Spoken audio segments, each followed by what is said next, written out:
లైనవి 6 గలవు, 7 ఆయనకు హేయములు. అవి ఏవనగా, మొదటిది అహంకార దృష్టి, రెండవది కలలాడు నాలుక, అబద్ధములాడు నాలుక, మూడవది నిరపరాధులను చంపు చేతులు, నాలుగవది దుర్యోచనలు యోచించు హృదయము, ఐదవది కీడు చేటకు త్వరపడి పరుగులెత్తు పాదములు, ఆరవది లేటి వాటిని పలుకు అబద్ధ సాక్షి, ఏడవది అన్నదములలో జగడములు పుట్టించువాడు. ఈ 7 కూడా దేవునికి అసహ్యమైన కార్యములు. మనం కొన్నిటిని తలుచుకుంటేనే చీకొడతా ఉంటాం. తినే పదార్థాలు ఏదైనా మనకి ఇష్టం లేదనుకోండి,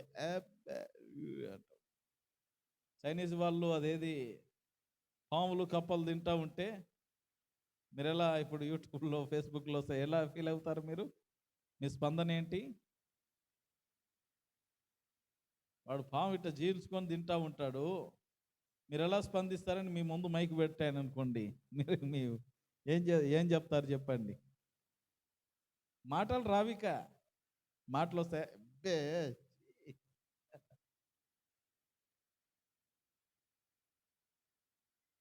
కొంతమంది ప్రాంతాల్లో పందులను తింటారు,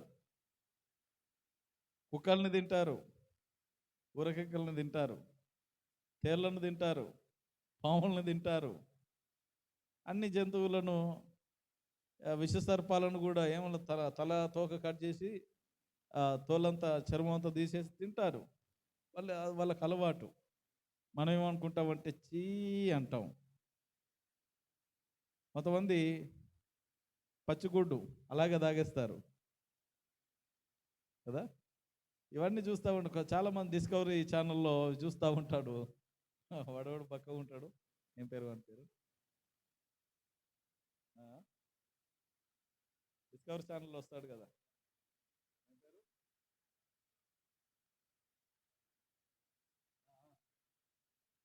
పేరు సరే,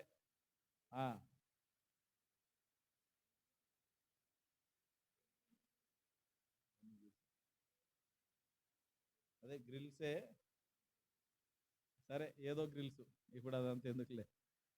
సరే, వాడన్నీ ఏవి పడతాడు తింటూ ఉంటాడు. వాడు చేసే సాహసాలు అందరికీ నచ్చుతాయి, కానీ కొంతమంది తినేటప్పుడు వాడిని ప్రోగ్రాం పెట్టుకున్నారంటే నోట్లోకి పోదు, చెత్తంతా తింటాడు వాడు. ఎందుకంటే బ్రతకాలంటే అరణ్యంలోకి వెళ్తే ఎలా బ్రతకాలో నేర్పిస్తాడు వాడు. ఏవి లేని టైంలో కూడా ఎలా బ్రతకాలో అది నేర్పించడం అన్నమాట, చూపించడం. సరే, ఏదైతేనేం అసహ్యం అంటే అదన్నమాట. ప్రేమణ దోంబిడ్లారా, దేవుడు ఈ 7 కార్యాలను భయంకరంగా సహించుకుంటున్నాడు. మరి వాటినే మనము చేస్తే మరి మనల్ని కూడా, ఇప్పుడు ఉదాహరణకు జ్ఞాపకం చేసుకోండి, మనం ఏం చేస్తామంటే స్నానం చేస్తాం, మొహాలు కడుగుతూ ఉంటాం, ఇంట్లో ఉన్న చెత్తంతా కూడా కాలువలోకి పంపిస్తాం కదా. మన ఇంటి ముందు ఉన్నటువంటి కాలువలోకి పంపిస్తాం. అదంతా ఎవరిదంటే మనదే, మన ఇంట్లో నుండే, మన ఒంట్లో నుండే బయటకు వెళ్తుంది. కానీ దాన్ని ఎవరైనా ఇష్టపడతారా? అది అక్కడ ఉన్నది కాబట్టి ఆ కాలువ అంటేనే అసహ్యం. ఆ కాలువ అంటేనే అసహ్యం. ఆ కాలువలో బురద మనిషి మీద పడింది అనుకోండి,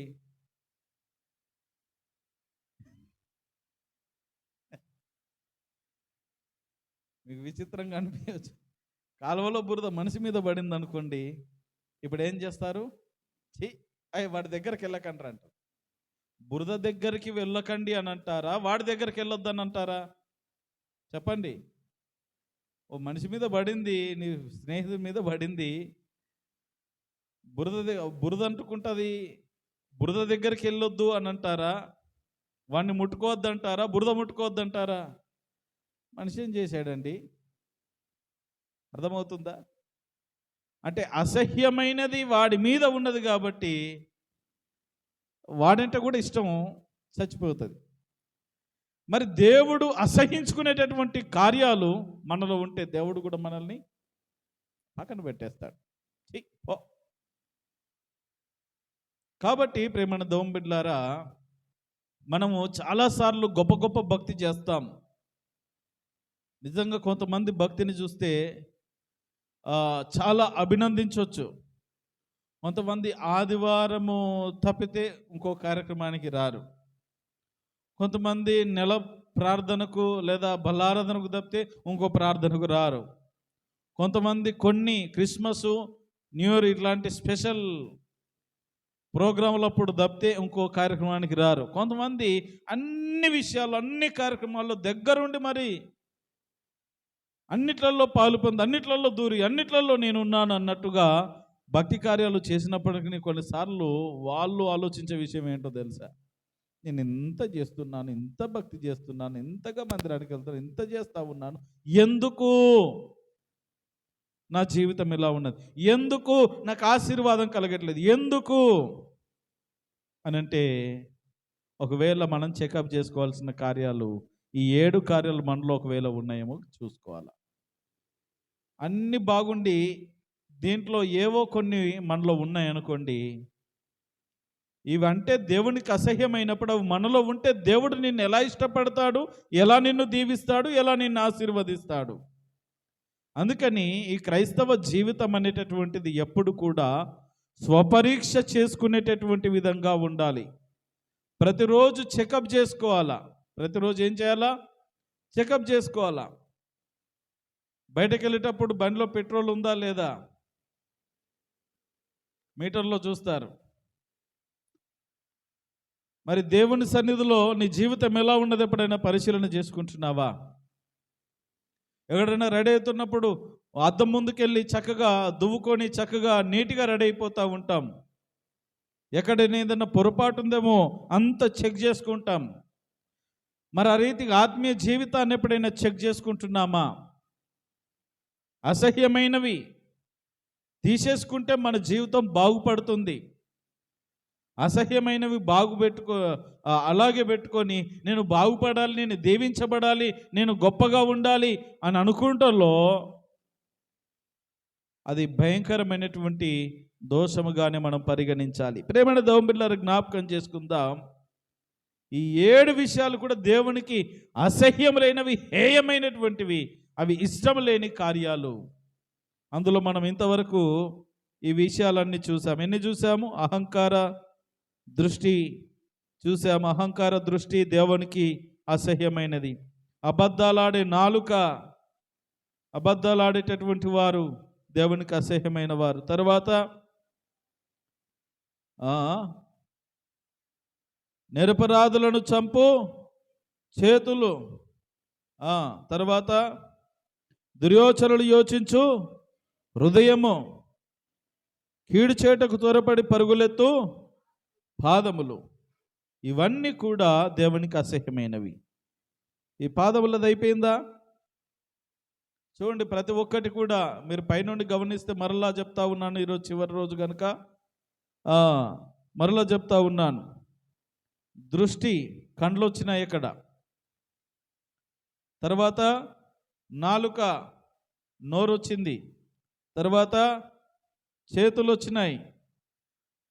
హృదయము, లోపల అంతరంగం. తర్వాత పాదములు.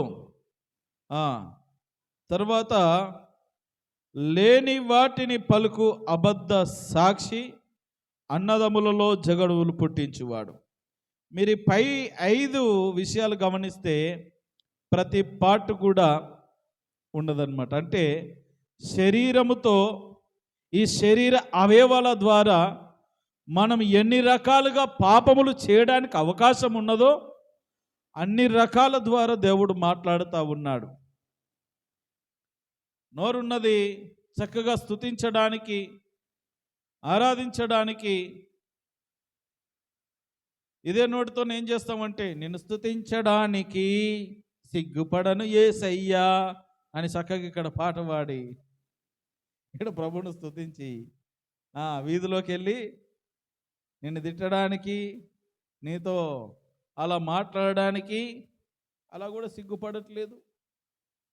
ఎంత మంచి భక్తి! మరి అలాంటి భక్తులను, అలాంటి భక్తి పరులను, అలాంటి నోటిని దేవుడు ఏ రీతిగా ఇష్టపడతాడు, అలాంటి నాలుకను ఏ రీతిగా ఇష్టపడతాడు.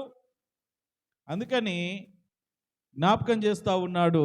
ప్రేమల దోంబిడ్లారా, అహంకార దృష్టి, చెడు దృష్టి ఉన్నదేమో, ఆ దృష్టి తొలగించుకోవాలా. కళ్ళలాడు నాలుక, అబద్ధాలాడే మోసగించేటటువంటి మాయ మాటలు చెప్పే నాలుక, ఆ స్వభావంలో ఉన్నదేమో తీసేసుకోవాలా. తర్వాత అంటున్నాడు, నిరపరాధులను చంపు చేతులు ఊరికే ఉండవు అన్నమాట. చేతులు ఊరికే ఉండవు. అనవసరమైన దాంట్లో వేలు పెట్టి దాంట్లో ఇరుక్కుపోయేటటువంటి పరిస్థితి చేతులకే ఉంటుందన్నమాట. అందుకని నిరపరాధులను చంపు చేతులు. బాగున్న వాళ్ళను కదిలించడం అంటే చేతులతోనే. జాగ్రత్తగా గమనించండి. చాలామంది రోజున చేతుల ద్వారా మరి చంపాలి అని అంటే దాని అర్థం ఏంటి? చేతులు ఉపయోగిస్తేనే కదా. ఈ రోజున మాటలతో, లేకపోతే వారి ప్రవర్తనతో, వారి క్రియల చేత ఇదిగో దేవుడిచ్చిన చేతులను వాడుకొని మనుషులను ఏమంటారు, నిజంగా హత్య చేయకపోయినా ఆత్మీయ స్థితిలోనికి వచ్చేసరికి నీ పొరుగువాని మీద నీవు కోప్పడ్డావంటే హత్య చేసినట్టు. ఇవన్నీ మత్తయి సువార్తలు చదువుకున్నాం కదా పోయిన వారాల్లో కదా. పొరుగువాని మీద నువ్వు అబద్ధంగా వాని మీద కోపము, ద్వేషం పెట్టుకున్నావంటే అక్కడనే నరహత్య చేసినట్టే. అంటే వాడిని బొండగ బిసికి చంపినట్టే. ఎంత ఘోరమైనటువంటి ఆ తప్పిదము చూడండి. అది అసహ్యమైనటువంటిది. అంటే మన చేతులు పరిశుద్ధంగా ఉండాలి. తర్వాత చెప్తూ ఉన్నాడు, దుర్యోచనలు యోచించు హృదయము, నా అంతరంగంలో ఉన్న సమస్తం ఆయన పరిశుద్ధ నామమును సన్నుతించుము అని దావీదు మహారాజు చెప్తా ఉన్నాడు. నోటితోని, చేతులతోని అన్ని విధాలుగా ఆయన పాడుచు స్తుతించుచున్న అంతరంగముతో మాట్లాడుతూ ఉన్నాడు దావీదు మహారాజు. అంతరంగం శుద్ధిగా ఉంటే పైన కాస్త నువ్వు అపవిత్రత ఉన్నా దేవుడు దాన్ని లెక్కలోకి తీసుకోడు కదా. లోపల శుద్ధిగా ఉంటే పైన కాస్త అపవిత్రత మసి అంటుకుంది, ఇంత మురికి అంటుకుంది అనుకోండి, అది పెద్ద లెక్కలోకి లేదు, అది కడుగుతూ పోతుంది. కానీ లోపలున్నది ఎంత గడిగినా, ఏ సర్ఫెక్సల్ వేసి రుద్దినా పోనేటువంటి మురికి హృదయం లోపల ఉంటుంది. అందుకని హృదయం శుద్ధిగా ఉండాలని దేవుడు కోరుతూ ఉన్నాడు. దుర్యోచనలు యోచించు హృదయము. హృదయము ఎవరికి కనబడదు కదా. మనం చాలా చూడడానికి చాలా చక్కగా ఉంటాం, చక్కగా మాట్లాడతాం, కానీ లోపల ఆలోచించే విధానము చాలా చెడ్డదిగా ఉంటుంది. కొన్ని సందర్భాల్లో దురాలోచనలు, దుర్యోచనలు, అలాంటి ఆలోచనలను మనలో నుండి కొట్టివేసుకోవాలి. ఎందుకంటే అలాంటి ఆ రీతిగా పైకి ఒక రీతిగా కనబడి, పైకి బాగా కనబడి, భక్తిగా కనబడి, లోపల దుర్యోచనలు, అనాలోచనలు, దురాలోచనలు చేసేటటువంటి తత్వాన్ని దేవుడు ఎప్పుడు కూడా ఇష్టపడడు. తరువాత జ్ఞాపకం చేసుకున్నట్లయితే, కీడు చేయడకు త్వరపడి పరుగులెత్తు. మంచి చేయడం శాత కాదు, కానీ కీడు చేయడానికి పరిగెడతా ఉంటారు. మంచి చేద్దాం రమ్మంటే ఎవరు రారు, కానీ కీడు చేయడానికి, ఏదైనా చేయడానికి, ఎంత దూరమైన వెళ్ళడానికి చాలా కొంతమంది సాహసాలు చేస్తారన్నమాట. పరిగెత్తడం అంటే నిజంగా ఆ పరిగెత్తేటటువంటి భావనే కాదు, కానీ ఆ అలంకార భాషలో వ్రాయబడినటువంటి మాటలను మనం అర్థం చేసుకోవాలి. కొంతమందికి మేలు చేయడం ఎడదిరిగి చేత కాదు. రోమిలకు రాసిన పత్రిక 3వ అధ్యాయం 10-11 వచనాల్లో మీరు గమనిస్తే, మేలు చేయువాడు లేడు, ఒక్కడునూ లేడు అని వ్రాయబడింది అక్కడ. మేలు చేయువాడు లేడు, ఒక్కడు కూడా లేడు. చదువుతారా మాట? రోమిలకు రాసిన పత్రిక 3వ అధ్యాయం 10-11 వచనాలు.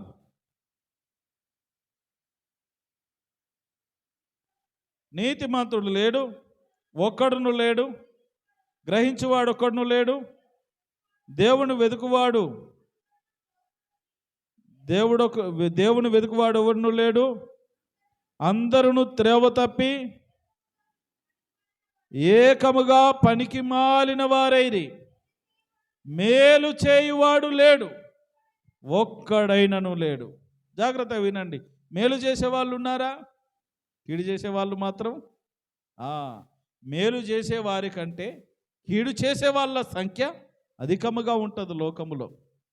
అందుకే ఏదైనా మంచి పని చేద్దామన్నాం అనుకోండి, ఏమండి, మంచి పని చేద్దామన్నాం అనుకోండి, ఇప్పుడు చూడండి, కొన్ని భలే ఉంటాయన్నమాట. ఇప్పుడు కష్టపడి ఏమంటారు, ఈ కష్టపడి ఒకటి సెట్ చేస్తున్నాం అనుకోండి. ఇప్పుడు ఇది టెంట్లు వేస్తారు కదా పిల్లలు, చూడ సేమియా వేస్తారు కదా. కష్టపడేది ఎత్తడం అంటే బహు కష్టంగా ఉంటుంది. పెద్దవాళ్ళు 4-5 కలిసి దాన్ని ఎత్తుతారు. అదే పడగొట్టాలి అన్నప్పుడు పిల్లలు చూడండి అంతా హుషారుగా వెళ్తారో, ఎందుకంటే ఇట్టదంతే కింద పడిపోతుంది కదా. కొన్ని మేలుకరమైనవి చెయ్యాలంటే మనకు బహు కష్టంగా ఉంటుంది, నచ్చదు. కానీ కీడు సంబంధిత కార్యాలు చేయాలంటే బహు ఇష్టంగా ఉంటుంది అన్నమాట. కాబట్టి జ్ఞాపకం చేసుకోవాలా. ఇప్పుడు డ్రమ్ములో నీళ్లు పోయాలంటే 20 బిందెలు పోయాలా, అక్కడ నుండి తీసుకొచ్చి పోయానంటే అబ్బో బహు కష్టం. నీళ్లు ఒలకపోయాను అన్నాం అనుకోండి, కింద పడేయమన్నాం అనుకోండి,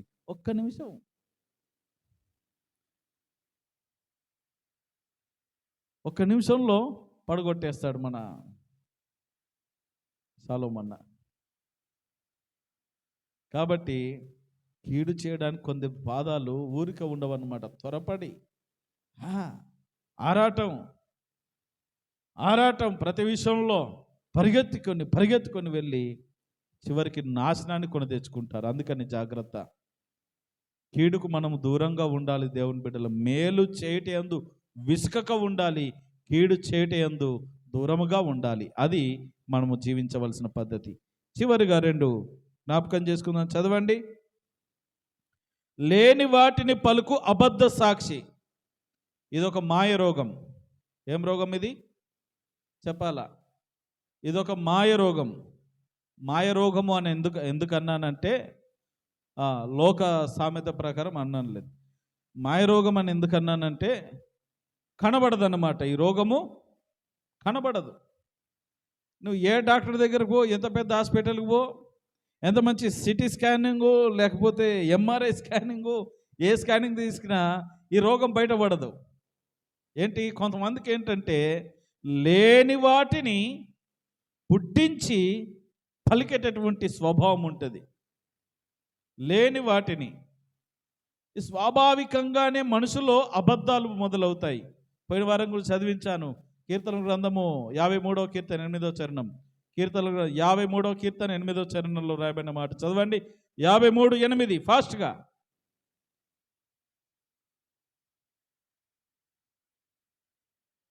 మ్ 53 లేదా 58:3 చదవండి. దాన్ని రివర్స్ చేయండి, ఏముంది. తల్లి కడుపున పుట్టినది మొదలుకొని భక్తిహీనులు విపరీత బుద్ధి కలిగి ఉంటారు. పుట్టిన తోడని అబద్ధములాడుచు తప్పిపోవుదురు. పుట్టిన తోడని అబద్ధములాడరే అంటే వానికి మాటలే రావు, ఎట్లా అబద్ధాలు ఆడతారని మీకు డౌట్ రావచ్చు. అంటే పుట్టినప్పటి నుండే స్వభావం ఆటోమేటిక్గా ఉంటుంది. అబద్ధాలు ఎవరు నేర్పియాల్సిన పని లేదు. అబద్ధాలు ఎవరికి నేర్పించాల్సిన పని లేదు. ఆటోమేటిక్గా మనలో స్వభావం ఉన్నది. పుట్టిన తోడని తల్లి కడుపున వానికి జీవం పడిందంటే ఈ గుణ లక్షణాలన్నీ అబ్బుతాయన్నమాట. కాబట్టి జ్ఞాపకం చేసుకుందాం. ఈ అబద్ధం అంటే ఏంటి అర్థం? లేనిది ఉన్నట్టుగా నమ్మించడమే అబద్ధం కదా. లేని వాటిని పలుకు అబద్ధ సాక్షి దేవునికి అసహ్యం. చాలామంది లేని వాటిని చెప్తా ఉంటారన్నమాట. కొంతమంది గొప్పల కొరకు, వాడు చంపేది ఇంత పాము పిల్ల, వాడు చెప్తాడు ఇంత లావుండే, ఇంత పెద్దగా ఉన్నది అంటాడు. అంటే వాళ్ళు కనపరుచుకోవడానికి, వాళ్ళు గొప్ప చేసుకోవడానికి, వాళ్ళ గొప్పతనం ఇతరులకు తెలియపరచడానికి లేని దానిని ఉన్నట్టుగా చెప్తారు. వాళ్ళు చేసేది ఇంత గోరంత, చెప్పుకునేది కొండంత. వాడు చేసేది ఒకటి, చెప్పుకునేది ఒకటి. ఆ రీతిగా చాలామంది రోజున అబద్ధ సాక్ష్యాలు పలకడం మొదలు పెడతా ఉన్నారు. ముఖ్యంగా యవన బిడ్డలారా, మీ విషయంలో జాగ్రత్త. ఈ అసహ్యమైన కార్యం ఎక్కువగా యవన బిడ్డల్లో మొదలవుతూ ఉంటుంది. ఈ యవన దశకు రాగానే ఈ బ్రెయిన్ పరిపక్వత చెంది మంచి మాటల కంటే, నిజము పలుకుట కంటే అబద్ధాలు పలకడానికి ఈ ఆలోచనలు ఎక్కువైపోతూ ఉంటాయి. ఏమరా ఎక్కడున్నావు? వీడు ఎక్కడో ఉంటాడు. ఏం చెప్తాడు? ఎక్కడున్నానులే. ఎక్కడున్నావురా? సార్ దగ్గర ఉన్నా. మందిరంలో ఉన్నా. వీడు ఆడిన బజార్లో తిరుగుతాడు, తిరునాళ్ళలో తిరుగుతాడు. వాడు తిరునాళ్ళలో తిరుగుతాడు. ఏడికి పోయినాడు? సార్ దగ్గరికి పోయినా, లేకపోతే మందిరంలో. అబ్బా నా బిడ్డ ఎంత మంచిగా వాక్యాన్ని నేర్చుకుంటున్నాడు. లేని వాటిని ఉన్నట్టుగా చెప్పి నమ్మించేటటువంటి అబద్ధ సాక్ష్యం. అందరు ఉన్నారులే, ఒకటి కాదు. మీ అందరి చిట్టాలు తీయాలనా? మీ చిట్టాలని తెలుసు. జాగ్రత్తగా గమనించండి. ప్రతి విషయంలో కొన్నిసార్లు కొన్ని విషయాల్లో కొంత మేరకు క్షమాపణ ఉంటుంది, కానీ మితిమీరిన దానికి క్షమాపణ అసలు లభించదు. ముఖ్యంగా ప్రేమ దోములు లేని వాటిని పలుకు అబద్ధ సాక్ష్యము. వీడు చేశాడా? చేశాడు. కొంతమంది అబద్ధ సాక్ష్యాలకు పెట్టిందే పేరు. నమ్మిస్తారు మనిషిని. అబద్ధ సాక్ష్యం. ఇద్దరు ఒకటి అయ్యారంటే ఇంకోటిని ముంచాలంటే ఇద్దరు ఒకటి కావాలా? ఇద్దరు ఒకటి కావాలంటే అబద్ధము నిజముగా నమ్మించాలి. అబద్ధ సాక్ష్యము నేరము. దాంట్లో ఉన్నదా? దాంట్లో లిస్ట్ ఉంటుంది. 10 ఆజ్ఞల్లో కూడా లిస్ట్ ఉంటుంది. అబద్ధ సాక్ష్యము చివర్లో, నీ పొరుగువాని మీద అబద్ధ సాక్ష్యము పలకకూడదు అంటే దేవుడు అప్పుడే 10 ఆజ్ఞల్లో ఒక ఆజ్ఞగా చేశాడంటే ఎంత ఘోరమైన తప్పిదం చూడండి. అబద్ధాలు ఉంటే అబద్ధ సాక్ష్యం కూడా వస్తుంది. ఇప్పుడు ఉదాహరణకు చెప్తా ఉన్నాను, మీకు అర్థమయ్యే పరిభాషలో. వీళ్ళందరూ తోడు దొంగలు. అంటే మంచి దొంగలే. తోడు దొంగలు అంటే నిజంగా దొంగతనం చేస్తారని కాదు. ఇప్పుడు చందుగాని ఫోన్ చేసిన, వీళ్ళందరూ కలిసి ఎక్కడో ఉన్నారు, బజార్లో ఎక్కడో ఉన్నారు. నేను ఎక్కడున్నారు అని అన్నాను. ఎక్కడున్నారు అన్నాను. బజార్లో ఉన్నాను అని అంటే సార్ ఏడ తిడతాడు అని వాడేం చెప్పినాడు, ఇంటికాడు ఉన్నా అన్నాడు. ఎక్కడున్నా అన్నాడు. నాకు నమ్మబుద్ధి కాలే. అలా ఏంటంటే సందీప్ గారిని ఫోన్ కొట్టినా, ఎరా ఏడున్నారు అని అన్నాను. వీళ్ళందరూ గుంపు అంతా ఎక్కడున్నారు? ఒక దగ్గరనే. వానికి ఫోన్ కొట్టినా, ఇక్కడ ఫోన్ వచ్చింది వానికి తెలుసు. ఇప్పుడు కానీ ఇక్కడ ఉన్నామని తెలిస్తే మళ్ళీ నన్నేడంటాడు అని వాడేం చెప్తాడు, ఇప్పుడు నేను కూడా ఇంటికాడనే ఉన్నా సార్. ఏమైపోయింది? అబద్ధ సాక్ష్యం వచ్చిందా లేదా? మనం అనుకోకుండానే మన నోట వెంట ఇలాంటి పాపభూయిష్టమైన కార్యాలు బయటకు వెళ్తాయి. అందుకే అపోస్తలుడైన పౌలు దీన్ని ఏమన్నాడంటే సులువుగా చిక్కులబెట్టు పాపం అన్నాడు. ఏమన్నాడు? సులువుగా. ఇప్పుడు ఆ అబద్ధం చెప్పడానికి ఏమన్నా కష్టం అనిపించిందా? ఏమన్నా సులువుగా సింపుల్గా ఏం లేదు సార్ ఇక్కడ ఉన్నా, ఏం లేదు ఇక్కడే ఉన్నా చెప్పడం చాలా సులువు. కానీ అది నిన్నేం చేసిందంటే దేవుని ఆజ్ఞను అతిక్రమించేటట్లుగా చేసింది. ఎంత ఘోరమైన పాపము కదా. అందుకే దాన్ని దేవుడు అసహించుకున్నాడు. అబద్ధము పలికేటటువంటి సాక్ష్యం, అబద్ధ సాక్ష్యం చెప్పేటటువంటి ఆ వ్యక్తిత్వాన్ని దేవుడు ఒప్పుకోడు. లేని వాటిని కాని వాటిని చెయ్యని వాటిని నమ్మించి చెప్పేటటువంటి తత్వాన్ని మనము మానుకోవాలి. హల్లెలూయా. తర్వాత చివరిది అన్నదమ్ములలో జగడములు పుట్టించే తత్వం అన్నమాట. దీనికి ఓ పేరు పెట్టాలా. పేరు పెడతానన్నా, పోయిన వారం మీద పేరు పెట్టాను. వీని పేరు ఏం పెడదామంటే తంటాలమారి అనాల. ఏం పేరు? తంటాలమారి అని పేరు పెడదాం. ఈ తంటాలమారి అని వాళ్ళను ఎవరిని పిలవాలి అని అంటే, కొంతమంది స్పెషలిస్టులు ఉంటారండి. కొంతమంది స్పెషలిస్టులు ఎవరనంటే, వాడు ఉన్న కాడు ఉండడు, వాడు ఉన్న దగ్గర అసలే ఉండడు. మనం ఒకరిని ప్రత్యేకంగా కూర్చోబెడతాం. పిల్లలు చూడండి, అప్పుడప్పుడు వాడు అల్లరి చేస్తున్నాడు, ఈడ కూర్చోబెడతాం. వీడు మళ్ళీ ఎక్కడ మాయమైపోతాడో దాంట్లో గుంపులో చేరి వానికి వీనికి లింక్ పెట్టేస్తాడు. అయిపోయి వాళ్ళిద్దరు కొట్టుకుంటారు. కనబడేది ఎవరు అని అంటే ఇద్దరు కొట్టుకునేది కనబడతారు, కానీ పెట్టినోడు ఒకటి ఎనుకుంటాడు, వాడెవడికి కనబడడు. తంటాల మారి ఎనుకుంటాడు, వాడు కనబడడు. దెబ్బలు ఓడికి పడతాయంటే ముందు కొట్టుకునేటటువంటి వాళ్ళకి దెబ్బలు పడతాయి. కానీ దేవునికి తెలుసు అసలు స్విచ్లు పెట్టేది ఎవడా అని. ఈ రోజుల్లో జ్ఞాపకం చేసుకుందాం. ఫ్రెండ్స్ మధ్యలో, అన్నదమ్ముల మధ్యలో, ముఖ్యంగా అక్కచెల్లెళ్ళన్న అమాసకో పుణ్యానికో సంవత్సరానికో పండగకో పబ్బానికో కలుసుకుంటారు. వాళ్ళ కుటుంబాలు వాళ్ళు వేరు కానీ పెళ్ళిళ్ళైన తర్వాత ఈ రోజున అన్నదమ్ములు అనే వాళ్ళు ఉన్నారు చూడండి. బంధాలు లేవు, బంధుత్వాలు లేవు. సచ్చేంత వరకు అన్నెవడో తమ్ముడెవడో నువ్వెవడో నేనెవడో అన్నట్టుగానే బ్రతుకుతూ ఉన్నారు. వీళ్ళిద్దరికి మధ్యలో వీళ్ళిద్దరు ఎప్పుడో అనుకున్న వాళ్ళు కాదు. ఒకవేళ అనుకున్నా కానీ మా అన్ననే అన్నాడు అని వాడు అనుకుంటాడు, మా తమ్ముడు అన్నాడు కానీ వాడు అనుకుంటాడు. అది బాగుంటుంది. వీళ్ళిద్దరు కలవకపోవడానికి ఇంకా గొడవలు పడుతూ ఇంకా నరుక్కొని కొట్టుకొని తిట్టుకొని మొఖాలు చూసుకోకుండా ఉండడానికి కారణం ఎవరో తెలుసా?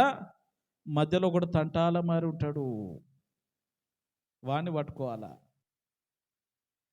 ఆ తంటాల మారితోనే కష్టం. అమ్మలు ఉంటారు, అయ్యలు ఉంటారు. దాంట్లో తంటాల మారి అంటే అయ్యలు ఉంటారు, అమ్మలు ఉంటారు. వీళ్ళకు పెట్టే శిచ్చులు వీళ్ళు పెడతా ఉంటారు, వాళ్ళకు పెట్టే శిచ్చులు వాళ్ళు పెడతా ఉంటారు. వీళ్ళు ఊరికే ఉండకుండా అప్పుడప్పుడు ఇంత మసాలా చల్లుతారు. ఎప్పుడో పెట్టింటారు అంటే మంట పెట్టింటారు, అది ఆరిపోయే స్టేజ్కి వచ్చింది అనుకోండి, పానం ఒప్పుకోదు. మళ్ళీ వెంటనే ఏం చేయాలా? మళ్ళీ ఇంకో కట్టేస్తారనమాట. ఇలాంటి వాళ్ళను మనం ఏం చేయాలంటే గుర్తుపెట్టుకోవాలా, గమనించుకోవాలా. ఈ రోజున చూడండి, అందుకే బంధుత్వాలు తెగిపోయాయి. ఎవడంటే ఒకడికి పడట్లేదు, అన్నంటే తమ్ముడు అంటే అన్నకు పడట్లేదు, అక్క అంటే చెల్లికి చెల్లి అంటే అక్కకు పడట్లేదు. అందరు తినేది ఒకే కంచంలోనిది, ఒకే గిన్నెలో తింటూ తాగుతున్నారు, కానీ పొద్దునుండి సాయంత్రం శాంతి సమాధానం లేక బ్రతుకుతున్నారు. కారణం ఎవరో తెలుసా? ఉన్నారు మన వెనుక జగడములు పుట్టించే వాళ్ళు ఉన్నారు. జాగ్రత్త.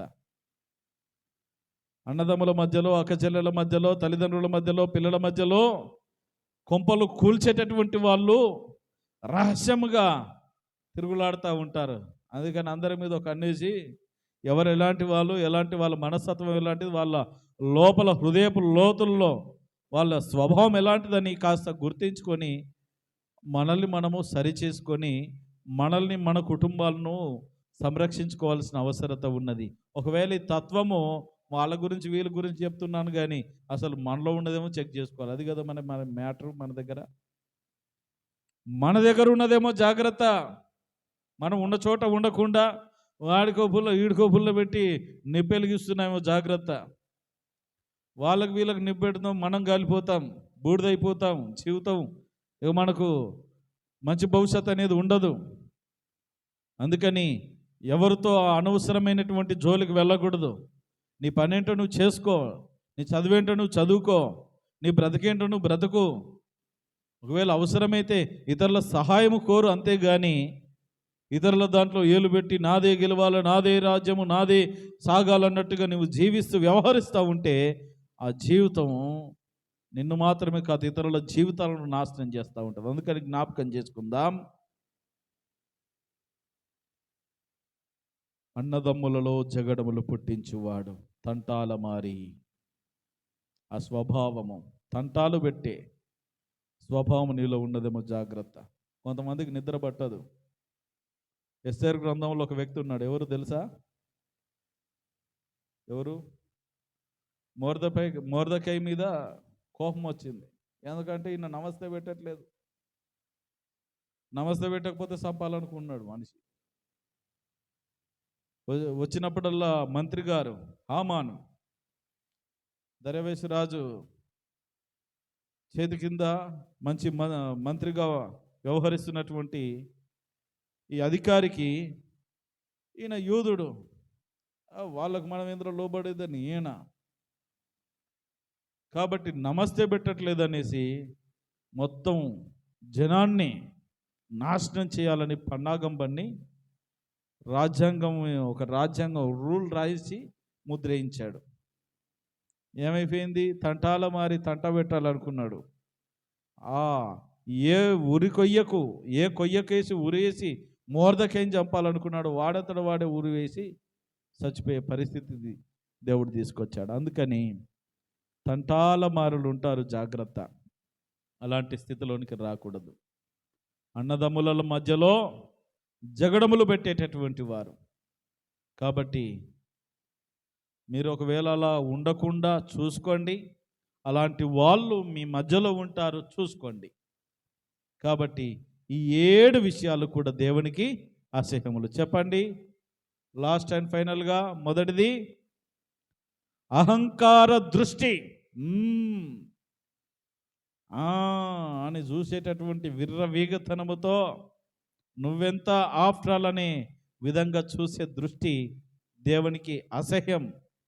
రెండవది అబద్ధాలాడే నాలుక. మనం అంటాం నాలుక జీరేస్తా. దేవుడు తలుసుకుంటే నాలుకకు మాటనే రాకుండా చేసేస్తాడు. ఒక్క నొక్కు నొక్కినాడంటే, ఒక్క నరవు నొక్కినాడంటే అయిపోయా. జీవితాంతం మూగ సైకిలే, మెమ్మెమ్మే బెబ్బెబ్బే. నొక్కినాడు కదా ఒక వ్యక్తిని. తెలుసా ఎవరిని నొక్కినాడు? తెలుసా? చెప్పగలరా? లూకాసు వార్తలు ఉంటుంది. లూకాసు వార్త 1వ అధ్యాయంలో ఉంటుంది. ఎవరైనా పేరు?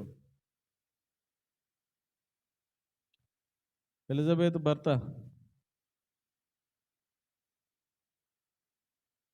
జకరియా. రైట్, జకరియా గారు. అయ్యా చాలా రోజులకు వాళ్ళు వృద్ధ దంపతులు. మరి యోహాను తల్లిదండ్రులు అండి. యోహాను బాప్తిస్మం ఇచ్చి యోహాను తండ్రి. నీ కడుపున ఒక మంచి కుమారుడు పుడతాడని దేవదూత వాగ్దానం చేస్తే నేను నమ్మలేకపోతున్నానండి అంటాడు. నువ్వు నమ్మట్లేదు కనుక వాడు పుట్టి వాడికి మాటలు వచ్చేంత వరకు, వాడిని పేరు పెట్టేంత వరకు నీ నోరు బంద్. ఒక్క మాట అప్పటి నుంచి ఇక సైగలే, మూగ సైగలే. మళ్ళీ ఎప్పుడు అంటే ఈమె 9 నెలలు నిండాలా, మళ్ళీ సంవత్సరం పిల్లోడు కావాలా పేరు పెట్టేటప్పుడు. అప్పటి వరకు మెమ్మెమ్మే బెబ్బెబ్బే సైగలే. దేవుడు లాక్ చేసేస్తే, అంటే దేవునికి అంత శక్తి ఉన్నది. లాక్ చేసేయడం ఎంతసేపు కాదు, నరం నొక్కేస్తాడు అంతే. పేరు పెట్టడానికి వాళ్ళు నానా తంటాలు పడుతూ ఉన్నారు. ఒకడు యోసేఫ్ అంటే, ఒకడు యాకోబు అంటున్నాడు, యోహాను, ఇట్లా 10 మంది 10 రకాలుగా చెప్పుకుంటూ ఉంటే చివరికి అసలైన పేరు రావట్లేదు. ఈ ఏడ వచ్చట్లేదు లేదనేసి ఎంత ప్రార్థన చేసుకున్నాడు. ఒక్క దెబ్బకి నోరు వచ్చింది. అతని పేరు దాంట్లో బియ్యంలో రాసి పెట్టాడు ఫలానా పేరని. అందరూ ఈ పేరా యోహానా అనగా అన్నాడు. నోరు వచ్చేసింది. కాబట్టి కలలాడు నాలుక. కొన్నిసార్లు అనేక మార్లు ఊరికే అబద్ధాలు ఆడితే దేవుడు కట్ చేస్తాడు, జాగ్రత్త. మూడవది నిరపరాధులను చంపు చేతులు. తర్వాత దుర్యోచనలు యోచించు హృదయము. కీడు చేయుటకు పరుగులెత్తు పాదములు. లేని వాటిని పలుకు అబద్ధ సాక్ష్యములు. అన్నదములలో జగడు పుట్టించువారు. ఇలాంటి స్వభావం కలిగిన వారందరూ కూడా దేవునికి అసహ్యం, హేయం. అలాంటి స్వభావములు ఒకవేళ మీ దగ్గర ఉన్నదేమో రోజు ఒకసారి పరిశీలన చేసుకోండి, ఇవి రాసుకోండి. ప్రతిరోజు ఒకసారి మీకు కనబడేటట్లుగా పెట్టుకొని మీరు చెక్ చేసుకోండి. పెట్టుకుంటారు కదా, ఏమంటారు, ఇవి వాల్ పేపర్స్ పెట్టుకుంటారు కదా, ఇవన్నీ మీరు ఒక నోట్స్లో రాసుకొని, సెల్ ఫోన్ నోట్స్లు ఉంటాయి కదా, దాంట్లో రాసుకొని ఫోటో తీసుకొని దాన్ని వాల్ పేపర్గా పెట్టుకోండి ఒకసారి ఈ వారం రోజులు. ఇట్లా నొక్కగానే మీకు కనబడుతుంది కదా, చెకప్ చేసుకోండి ఒకసారి, సెల్ఫ్ టెస్ట్. మనము ఈ విషయంలోనే పడిపోతున్నాం, అందుకే ఆశీర్వాదాలు కోల్పోతూ ఉన్నాం. అందుకని మనం చాలా జాగ్రత్తగా ఉండాలి. ఈ అసహ్యమైన మనలో ఉంటే దేవుడు మనలను, మన భక్తిని మెచ్చడు. అందుకని వాటిని విడిచిపెడదాం, శ్రేష్టమైన భక్తిని మనం కొనసాగించుదాం. అట్టి కృపను దేవుడు మీ అందరికి అనుగ్రహించి నడిపించును గాక. ఆమేన్.